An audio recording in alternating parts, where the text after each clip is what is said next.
there, Pisces. Thanks so much for tuning in. I'm Astrogirl, and I have my trusty assistant, Humphrey B. Bear, here to give you your horoscope for April 18 through the 24th. And it's a really interesting, exciting week this week, Pisces, especially with a full moon in Scorpio happening on Friday. And of course, Scorpio is a fellow water sign, a very stubborn sign, and your ninth house of spirituality, higher education, and overseas travel. Some of you may get a huge case of wanderlust this week. The thing to remember and know is that Mercury, the communicator, the planner, is going out of phase or retrograding April 28 through May 21st. So it's really not a good time to be planning a trip or to be going anywhere. It could definitely end in disaster for those of you, Planes, Trains, and Automobiles, the movie. It could end up in something like that if you do, set foot on a plane or try to, because traveling is hard enough without trying to travel when Mercury's retrograde. Also, the sun moves into Taurus, which is a much better spot for you.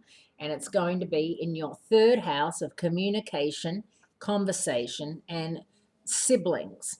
What is it you need to say to a sibling, a brother or a sister? Is there something you need to get off your chest, to rectify, to make good on? Maybe you said you would do something and you haven't done it, or vice versa.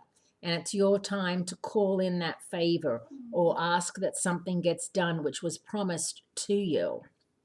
So there's a lot happening. Pluto, the planet of rebirth and regeneration, is going out of phase for 5 months in your friendship, hopes, dreams, and wishes zone.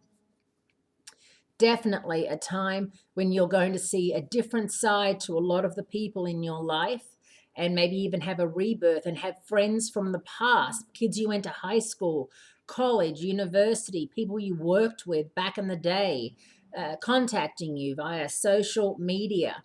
And, you realizing that, wow, they were a really good friend. And I don't know why we, parted ways the way we did. Sometimes you feel like, I've outgrown those people. And then when you see them again, you realize they know me better than anybody else. They're the sort of, friends that I can't replace in a way, because they knew my mom and my dad and my siblings and, all that sort of thing. And so they're very, very important in your life. And it's, sometimes you'll run into people and you'll start talking and you'll think, wow, I've forgotten all about him or her or that story, and it's really good to play catch up again. So probably the most exciting thing happening this week is that full moon. You may have a spiritual awakening. You may realize that you've been wasting a lot of precious energy and time on something or someone that's going absolutely nowhere.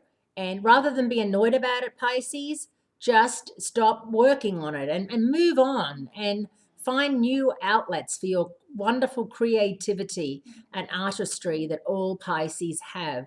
And, those hobbies that you have, put some extra time into them. If you want to stay home rather than going out and, work on your hobbies and your home projects, that's just fine too. Now, next week, Mercury, the planet of communication and clear thinking, goes out of phase in Taurus. So if you've got anything important you need to say it now, because it's going out of phase for 3 weeks in your communication zone. And as you know, whenever Mercury goes retrograde, Murphy's Law, whatever can go wrong, will go wrong, is in full effect. Thanks so much for tuning in. Humphrey says bye. And it's wonderful speaking to you. And I look forward to speaking to you again next week.